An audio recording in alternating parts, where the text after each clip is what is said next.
everybody, episode 683 of the podcast that is Swing America, the Air Tour Sports Podcast presented by Betfred Sportsbook. It is Friday, March 17th, 2023. People, I hope everybody's doing well. I hope everybody is having a great day. I hope everybody's bracket is looking a little bit better than mine. And I hope everybody is ready for what should be a fun, fast-paced, quick episode of the Aaron Torres Sports Podcast. Here is what you need to know about today's show. Essentially, this is just going to be a quick reaction to everything that happened on the court on Thursday on day one of the NCAA tournament. We'll get out of here very quickly because you got more games to watch here on Friday. Going to open the show. We will obviously talk about the two major upsets that happened on Thursday. Arizona getting knocked off by Princeton. Another 2 seed goes down. Third year in a row that has happened. What does it mean for Arizona? What does it mean for Tommy Lloyd, where the honeymoon may be over for him in Tucson a little bit? Not saying he's a bad coach, just reality. From there, we will go to the other big upset as Virginia falls to Furman. Virginia, we got to talk about them. Are they more about that 2019 title? Are they more about losing in the first round? There is a deep, interesting conversation to be had about Virginia. We'll take a quick break, come back, and we will hit on the rest of the day in college hoops. Duke rolls. Houston, I thought, struggled and did not look good. The Big Ten all of a sudden looking pretty good with Northwestern and Penn State and Maryland playing well. The SEC overall having a pretty good day outside of Texas A&M. So a lot to react to. Quick reaction to those first two major upsets. And then from there, we will get to everything else. Before we get started, very quickly, though, I do want to say one thing. I want to thank two entities very specifically. One, I want to thank you guys and girls for signing up for the Aaron Torres Pod Bracket Challenge presented by Bracket Fanatics. The entries were huge. I appreciate everybody signing up. By the way, shout out to me. I'm a great friend. I had Arizona in the national championship game, so you don't got to worry about me winning my own pool. I am here to give you guys and girls money, and I appreciate everybody signing up. But I also appreciate Bracket Fanatics. So this is now the third year in a row that I've worked with Bracket Fanatics. They have been an incredible resource for us. They did our NFL Pick'em Challenge. And I just want to remind you, just because the NCAA tournament ends or just because it's begun, it doesn't mean that our work with Bracket Fanatics is done. One, excited to probably work with them again during the NFL season next year. But also just a quick reminder, if you like sports and it has a bracket, Bracket Fanatics has you covered. Whether it's the NCAA tournament, whether it's the NFL Pick'em Challenge, whether it's soccer, tennis. I'm told they've done cricket brackets. So if you're a big cricket guy or girl, they do brackets for that. Again, thank you to Bracket Fanatics. And as always, you can start you don't have to just join the Aaron Torres Pod Bracket Challenge. You can start your own brackets. You can do it for pay. You can do it for free. BracketFanatics.com has all your bracket needs. With that said, though, let's not waste any more time. Let's get to the topic of the day. And the topic of the day, bottom line, end of story, the first Thursday of the 2023 NCAA tournament is going to be defined by two major upsets. We'll get to Virginia in a minute, but if we're being perfectly honest, I don't know that Virginia was all that shocking. So instead, let's focus on Arizona, because Arizona comes in as about a 13, 14-point favorite in the Betfred Sportsbook, the 2 seed in the South region. If you listen to Wednesday's show, I thought it was good for them to get out of the West. They play in Sacramento in their opener. They play a Princeton team as a 15 seed that you thought they were going to roll over. And instead, they fall to Princeton in what was just the 11th ever number 2 seed to fall in the opening round of the NCAA tournament. Although ironically, this is now the third year in a row that we have seen a 2 seed fall. 2 years ago, it was Ohio State losing to Oral Roberts in round 1. Last year, it was, of course, St. Peter's beating Kentucky. This year, it was Arizona falling to Princeton. And what's interesting about the Arizona thing is a couple things. One, I think you could argue it was both surprising and not surprising at all. Now, why it was surprising? It was surprising because Arizona had one of the most impressive resumes in college basketball this year. If you do what the committee does, which is look at everything from the opening day of the season until the last day of the season, you could argue Arizona had as impressive a resume as anybody. Beat UCLA twice in the conference, in the out-of-conference, won the Maui Invitational, beat San Diego State and Creighton there, beat Indiana on a neutral court, beat Tennessee. This was a really good team who at its best proved that they can play with and beat anybody.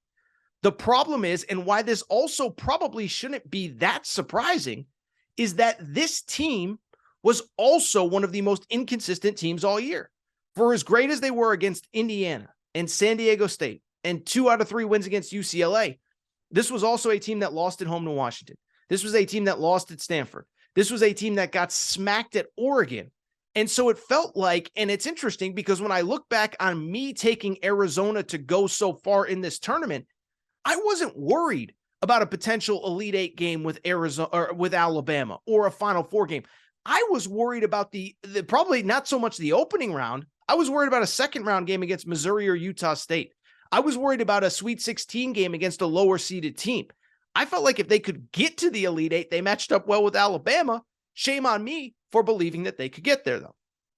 And so as I look back on this game and I look back on this season, I think 2 things stand out to me. One, this probably was, in hindsight, and I blame myself because I believed him as much as anybody. This probably was a flawed team to begin with, but I'll also say this. Year 2, a 1 seed last year and a 2 seed this year. I think for the first time, the honeymoon's a little bit over for Tommy Lloyd. And that's not a criticism. It's not saying he's a bad coach. It's not saying he's the right person for the job. But I do think that he's almost walked on water since he's got to Tucson. And I do think, again, that honeymoon's over. Now, in terms of this Arizona team, I think it'll be interesting to see what happens this offseason and what this program looks like going forward. Because last year, obviously, look, Tommy Lloyd inherited a totally stacked deck. And to his credit, and we've talked about it many times, I thought Tommy Lloyd did as good of a job with last year's group as anybody possibly could have done. Ben Mathurin, first-round pick, was maybe the best player in college basketball at various points last year. Christian Coloco, Dalen Terry, both guys that were drafted early in last year's NBA draft, the top 3 top 35 picks overall. And then you had guys like Azuolas Tubelis. You had guys like Kirk Kriisa. You had guys like Umar Ballo, who all played meaningful roles and had meaningful impact on last year's team. But this year, if you really go back and look, this kind of was a sort of flawed team all year. You look at this team, outside of Azuolas Tubelis, who was a phenomenal player, second-team AP All-American, this was a team that pretty much every other spot in every other game, you didn't know what you were going to get. Kirk Kriisa, who I enjoy him. A lot of people don't like him. But there is now a 2-year trend with Kirk Kriisa where he is great against inferior competition. And in big games, in big moments, I think that size and athleticism and skill overwhelms him. This was a guy that fouled out of both the last 2 UCLA games that Arizona played. This was a guy that I believe had 6 points against Princeton on Thursday in the opener. This was a guy that got ran off the court against Houston last year. And so it's not all on him. Courtney Ramey, who I hyped as a transfer, I will readily admit, was a disappointment this year. Pelle Larsson, a kind of a hybrid forward, didn't really evolve. And so part of this is it was just a flawed roster that, frankly, Tommy Lloyd probably overachieved with a little bit. But at the same time, I do think that, as I said a minute ago, I do think that the honeymoon is a little bit over for Tommy Lloyd. Again, doesn't make him a bad coach. Doesn't make him a bad person. By all accounts, every time I've been around him, I think he's just a good dude. But this was a guy that really up until Thursday had done no wrong as the Arizona coach. And now I don't really want to say there's questions about him right now today, but I do think there are questions about him going forward. Because as I said, and I've talked about this before, you can criticize Sean Miller for a lot, but Sean Miller left the cupboard full for him. And so again, to Tommy Lloyd's credit, he did about as much as anybody could have possibly done with last year's roster. Pac-12 regular season title, Pac-12 tournament title, number 1 seed, Sweet 16. But you did lose in the Sweet 16 last year. You did lose in round 1 this year. And I think, the Arizona fans are rightly starting to get restless. They're rightly starting to get restless because Arizona is one of these programs. Listen, they're not defined by what happens in the regular season. They're defined by getting to the tournament, being in a position to have success in the tournament, and winning in the tournament, right? It's like, think about, some of the other programs that we talk about regularly on this show. We're going into a Friday NCAA tournament where Dan Hurley kind of has to beat Rick Pitino. Why? Because this is now year 5 for Dan Hurley. This will be his 3rd straight NCAA tournament. UConn fans, at some point, you got to win in March. That is the expectation in March at UConn. John Calipari, he's won a lot of regular season games. He hasn't won enough in the tournament when it matters, and Arizona is one of those schools. You're not defined as the Arizona coach by beating Washington State and Oregon State and Cal and Washington and Stanford in the regular season. You're defined by what do you do in March, how far do you get, all that good stuff. Now, I will say, to be abundantly clear, any coach can have 2 bad NCAA tournament games. Listen, John Calipari, as I record right now, is coming off of a loss to we know what Calipari's resume is. Dan Hurley has not won an NCAA tournament game since he got to UConn. So this isn't to say that Tommy Lloyd can't do it, but now it is year 2 and we're going into year 3. And I think, again, that honeymoon is over. Now it's not so much about what you do in the regular season. It's not. Now the expectation has been set. We expect you to win in the regular season. It's not the joy of year 1. It's not the joy of year 2. It's you need to get back to March and you need to perform. I think what'll be interesting for Arizona is what this roster looks like next year, because just about everybody can come back. Now, Courtney Ramey can't come back. Umar Ballo is a senior, but I believe he has a year of eligibility left. And it'll be interesting to see what if Kirk Kriisa decides to come back for a 4th year, if Azuolas Tubelis decides to come back for a 4th year, because if they do, then it's going to be a lot of the same roster with a lot of the same expectations. Now, to Tommy Lloyd's credit, a couple interesting recruits coming in, specifically KJ Lewis, a top 25, 30 prospect. Kylan Boswell was a 5-star on campus this year, enrolled early. We didn't even know if he was going to play when he decided to enroll. And so he plays as a 17-year-old. Yes, it was discussed every Arizona game. And now I don't know if it's going to be his team because Kirk Kriisa could still be there. But again, Kylan Boswell, KJ Lewis, some transfer portal kids. This is going to be Tommy Lloyd's team. So again, not to say that other coaches haven't had 2 disappointing years back-to-back in the NCAA tournament. Not to say that Tommy Lloyd is the wrong guy. What I am saying is, though, you've set the standard in the regular season. We know you can win the games that you need to in the regular season. Now it's about getting back and having success in March. And I'll just say this, 2 quick last thoughts on Arizona before we get to Virginia. The first one, when a team tells you who they are during the regular season, believe them.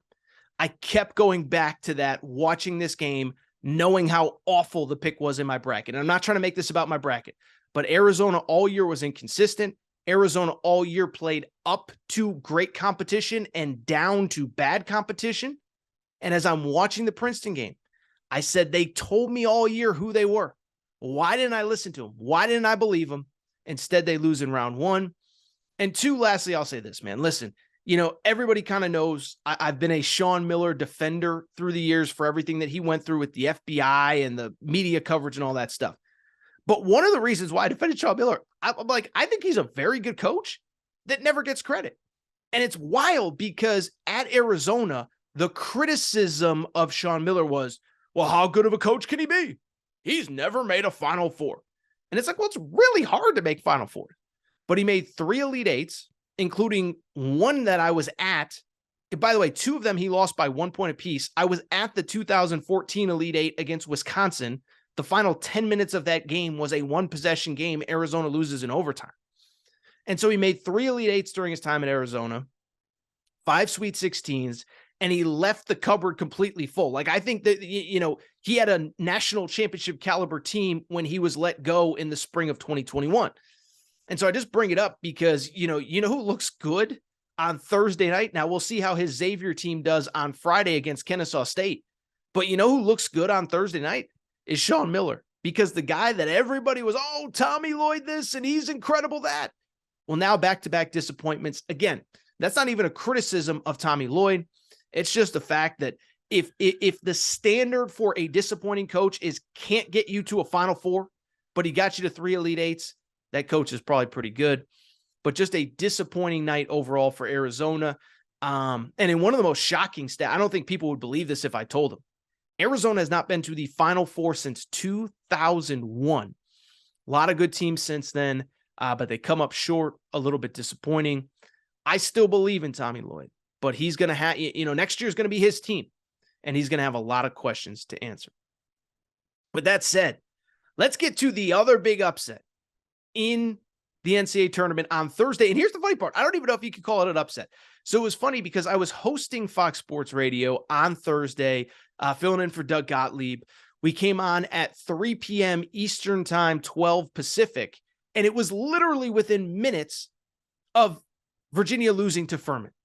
And my co-host, Dan Beyer, who I love, this is certainly not a criticism of him. He says, he leads our show. We have our first big upset of the tournament.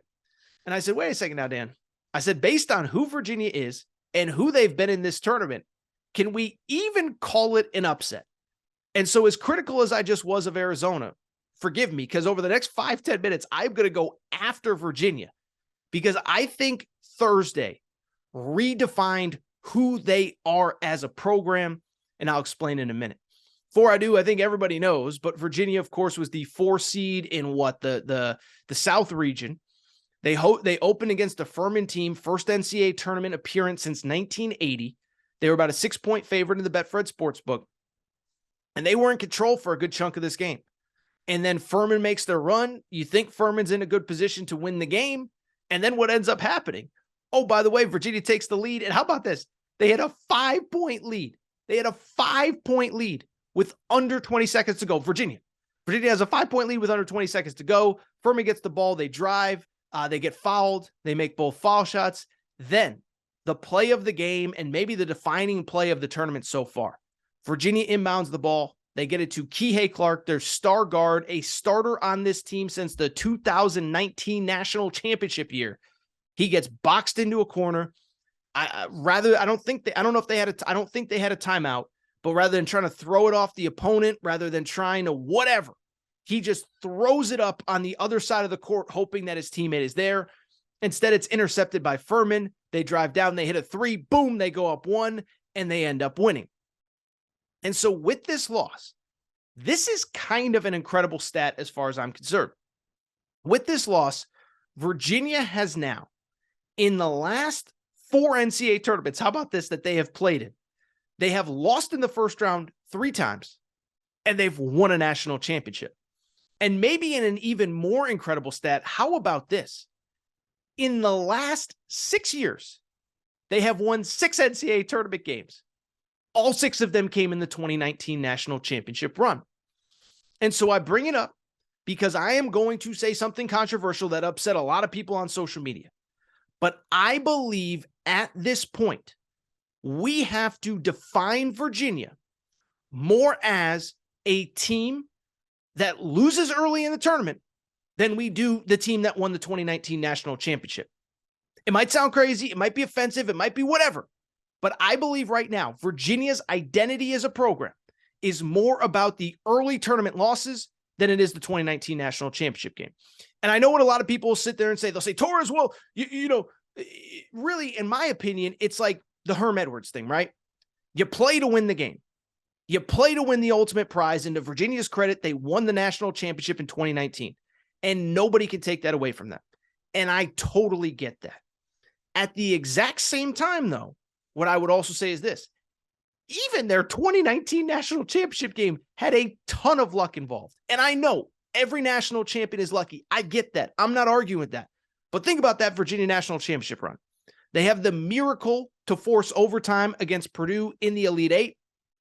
Ironically, of course, Kihei Clark was the player who made the pass that set up the shot. He was the guy that made the pass that lost the game on Thursday.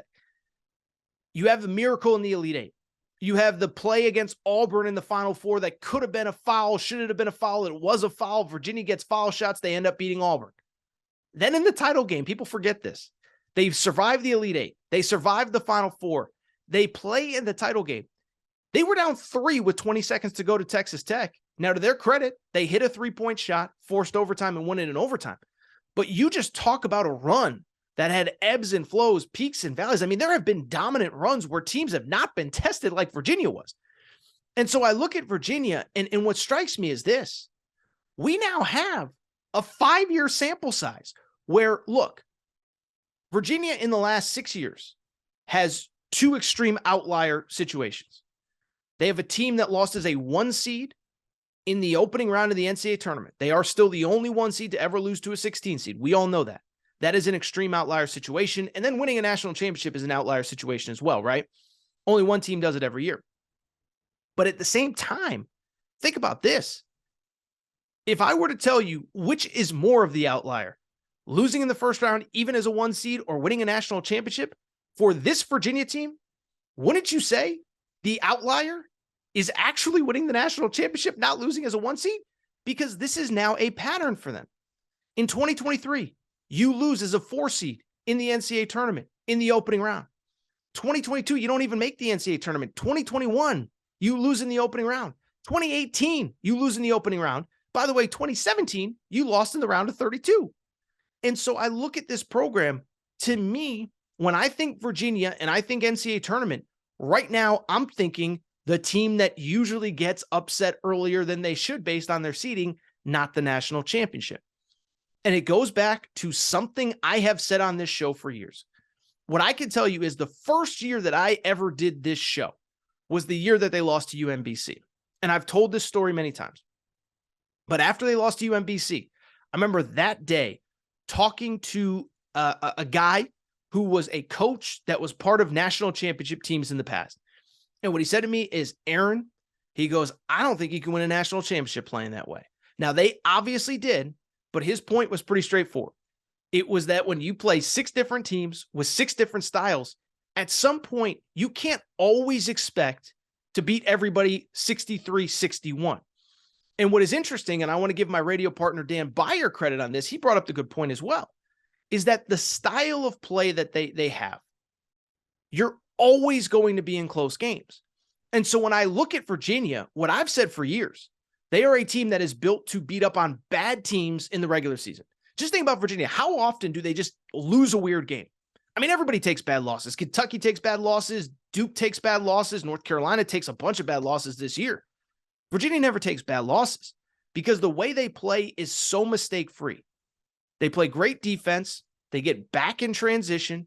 They don't let you get easy baskets. And then they take 32, 33 seconds off the, 27, 28 seconds off the clock every time. And then all of a sudden you get down and you start panicking. And so I just bring it up to say, this is not a criticism. It's just a reality, is that right now, I think they're sort of at a crossroads as a program. You have that national championship. That'll never be taken away. But if you continue to play this way, I just think you're setting yourself up for marches like this every year, because every year you're going to be playing in close games, and the margins in the NCAA tournament are so thin. The margins are, you miss a few free throws, it could cost you a season. You have a turnover at the wrong time, it could cost you a season. And if you're Virginia, you're just never going to do what UCLA did on Thursday, what Alabama did on Thursday, and just smack somebody. You're just never going to come out and beat somebody by 20 points. So listen, Tony Bennett, national champion, no one will take it away. He's a Hall of Famer, probably at some point in his career. But I don't know what else to say. For comparison, let me give you a quick stat. How about this? Tony Bennett in the last 5 NCAA tournaments has won a game in the last, I take that back, the last 6 years. So dating back to 2018, Tony Bennett has won a game in the NCAA tournament 1 time in terms of NCAA tournaments where he won at least 1 game. Okay. That was 2019 when they won the national championship. For comparison's sake, Eric Musselman in Arkansas, 3rd straight year they've won at least 1 game. And for Eric Musselman, 4th time since 2018 that he has won games. Do you know Eric Musselman has actually won more games in the NCAA tournament by a significant margin than Tony Bennett in the last 6 years since 2018? Eric Musselman's won 9. Tony Bennett's won 6. And I could go on and on. I just look at this Virginia team. It is what it is. But to me, they are more defined by their early tournament losses than by their national championship. So what we're going to do, take a quick break, come back, react to the rest of the day in college basketball. Just some quick hitters, 10 minutes on everything else that you missed. We're going to take a quick break. Be right back. We'll get back to the show in a minute. But before we do, I want to welcome back our presenting sponsor, Betfred Sportsbook and the Betfred Sportsbook app. It is March. You want to make wagers, and there is no better place to make them than at the Betfred Sportsbook, the presenting sponsor of the Aaron Torres pod and all things Aaron Torres media. By now, you know Betfred's story. Started in 1967 in the UK, over 1,600 shops in the UK, and they have come to the United States and made a major splash. They are the presenting sponsor of the Colorado Rockies, Denver Broncos, Cincinnati Bengals, Aaron Torres Media. And what I love about Betfred, they do more for their customers than anybody. And here's what they're doing for you this March. You can bet $50 on any game this March, any game, and they will give you up to $1,111 in free bets. Here's how it works. Download the Betfred Sportsbook app, go to betfredsports.com, make your first $50 wager. You automatically get $111 in free bets. But then, how about this? For the first 5 weeks that you are a Betfred customer, you will be insured for up to $200 for the first 5 weeks. So you make a few bets, and we're all going to win all our bets this March. But if it doesn't work out, they'll give you up to $200 back for the first 5 weeks that you're a Betfred customer. So download the Betfred Sportsbook app, bet $50 on any game, $111 in free bets, plus up to $200 in free bets in insurance the first 5 weeks. That is all you got to do. Betfred Sportsbook app. Tell them Torres sent you. Enjoy March, everybody. All right, everybody. I'm back. Gonna be back. I do want to switch gears and just tell you about a little bit about the rest of the day that was in college hoops. We'll try to make it quick. We'll try to get out of here. One, because it's like 1:30 a.m. Eastern time here as I record. My neighbors are going to kill me. That's one. But then two, you guys and girls have a busy day of college hoops to watch today. So I'll try to be quick and I'll try to get out of here. Couple results that caught me by surprise. Well, first of all, everything caught me by surprise. My bracket is a disaster. But the first one, let me give credit to a team that I don't think anybody ever wants to really give credit to. That's the Duke Blue Devils. I will say that relative to expectations. Now, one of the few things I got right in my bracket, I did have Duke beating Oral Roberts, but I thought this is a game that could be close. It could be competitive. As you remember, Oral Roberts has lost like one game since the 1st of December or something crazy like that. They lost to New Mexico in a last minute scheduled game. Oral Roberts, of course, a few years ago made a deep run in the NCAA tournament in their own right as a 15 seed. And this was one that I thought, look, I thought Duke was going to win, but I could see the scenario where things could be competitive, where it could be a close game. Duke playing a bunch of freshmen, a bunch of guys that have never been here before. Yeah, it was not competitive at all. Duke wins by a lot.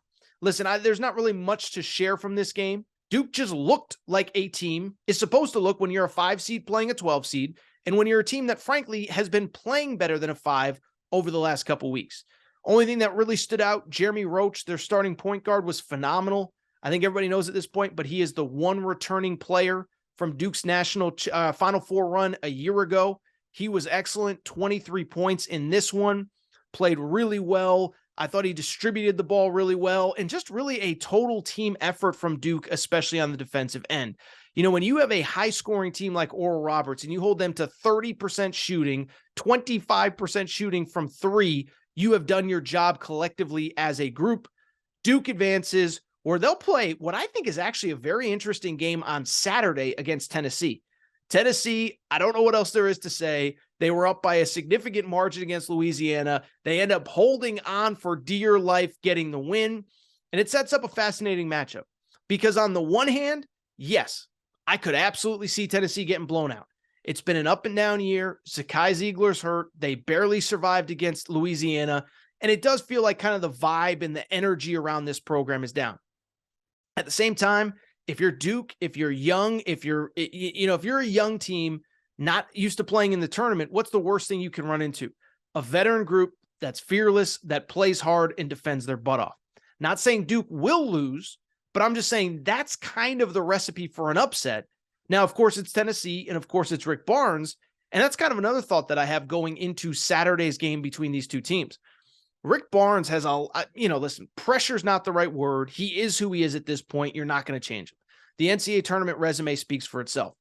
But you want to get that monkey off your back and you want to get Vol Nation back behind you, go ahead and beat Duke, advance to a Sweet 16. Not saying it will happen, but I certainly think it could as Tennessee beats Louisiana. And I would just say overall, outside of Texas A&M getting smacked by Penn State, pretty good day for the SEC. Auburn really, I thought, dominated Iowa from start to finish. You could argue that Alabama was the most impressive team that played all day on Thursday. Oh, by the way, Arkansas, Eric Musselman's doing it again. He beats Illinois. And so overall, what does the SEC go 4-1 on Thursday afternoon? Just a really good day for this league overall. And I'll just say from a matchup perspective, I actually like how some things broke for them on Saturday. First, we just talked about Arkansas, and I'll tell you this about Arkansas. Now, listen, I picked Arkansas to lose. I got to take this L.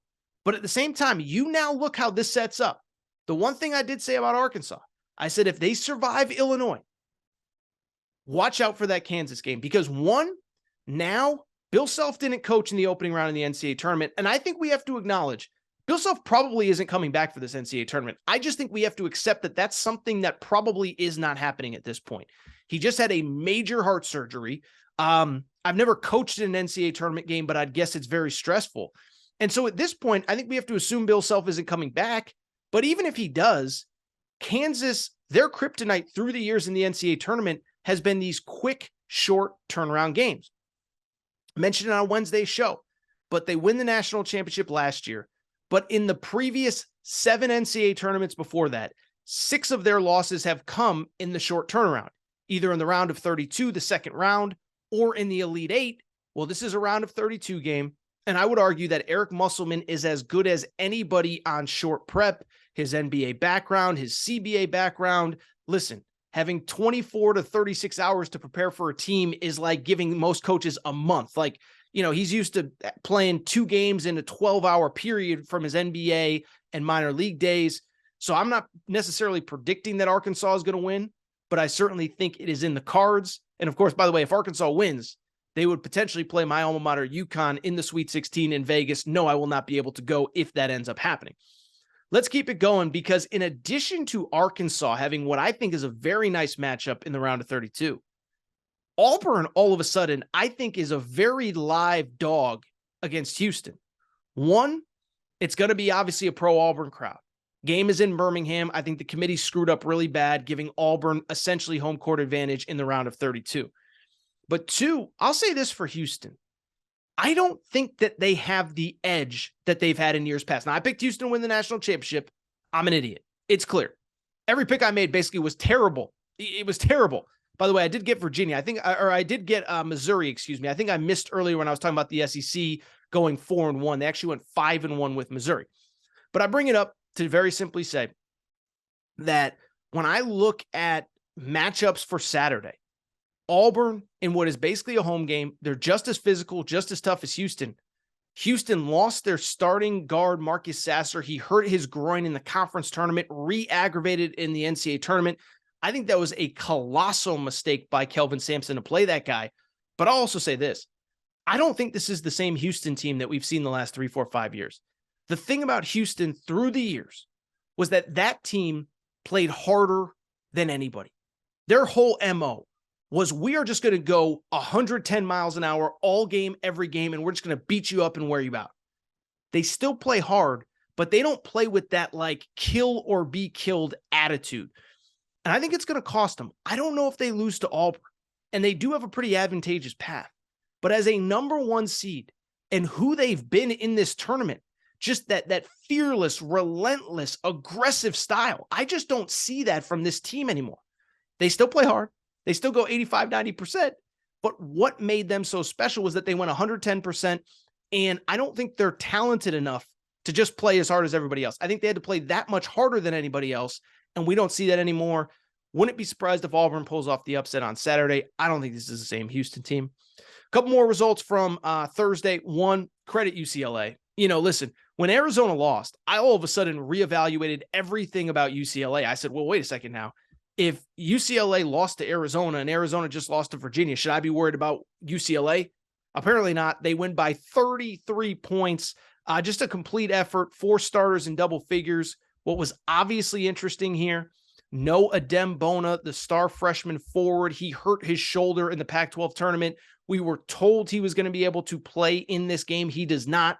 You wonder if it was Mick Cronin trusting the matchup, but you also wonder if he would potentially be back for the next game. Obviously, UCLA in the second round of this tournament. UCLA will now have a matchup in the second round, in the round of 32 with Northwestern. Credit Northwestern, by the way.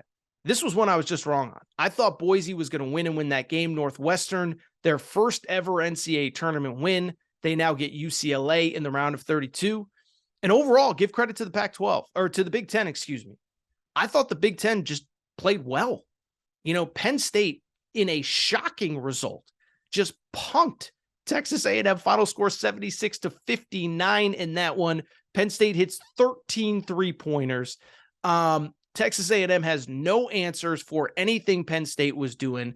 The Funk kid has 27 points on 8 3-pointers made. So you talk about a day one superstar that was born, Andrew Funk, 12 points per game he was averaging. He goes for, what did he go for? 27 in this one on 8 3-pointers made. Unbelievable effort. Penn State now has a second round matchup with Texas. Tell you what, they play like they did on Thursday, they have a chance to beat Texas. Not saying they will. I think Texas overall looked pretty good. And I think that's basically all of the games. Did not hit on Missouri. They dominated Utah State. One of the few things I got right. San Diego State survives. Very interesting matchup now for San Diego State with Furman. Like them to advance to the Sweet 16 where they would face Alabama. Alabama was dominant as well. But yeah, I think that's it. I think that's it for today's show. Covered a lot of ground in about 35 minutes, and it is time for me to get out of here because guess what? By the time you guys and girls listen to this, it's almost going to be time for day 2. We open on Friday with USC, Michigan State, and then obviously a couple intriguing ones, right? I think NC State Creighton is interesting. UConn against Iona ends the early session. And then, oh, by the way, Kentucky against Providence. John Calipari's got that monkey on his back. Memphis versus Florida Atlantic. Indiana versus Kent State. TCU versus Arizona State in the final game of the day. All right, I think that's it for this episode of the Aaron Torres Sports Podcast. I am going to get out of here. I'll just tell you, this will be the last episode until a Sunday recap into Monday. A lot of ground to cover on Sunday's show. And at that point, we will be down to 16 teams in the NCAA tournament. If you're not subscribed to the show, please make sure to do so. Apple, Spotify, Amazon Music, Google Music, wherever you listen to podcasts, make sure that you're subscribed. Also, make sure to rate and review the show. Go ahead, give us a quick 5 stars. Let us know what you like, what you don't like, all that good stuff. Make sure you're following on social media at Aaron_Torres on Twitter, at Aaron Torres Pod on Instagram, Aaron Torres Podcast Questions at gmail.com, Aaron Torres Podcast Questions at gmail.com. That is all for today's show. It's time for me to get out of here. It's time for me to edit and go to bed because I got a big day tomorrow. And you guys got a big day of college hoops to watch today. So with that said, have a great night. And with that said, one quick note. Shout out to Torn Craig. Shout out to Rachel, who hates my voice. Shout out to JJ Redick, you F-head. Unblock me, bro. I will be back on Monday. New episode, Aaron Torres Pod. Everybody have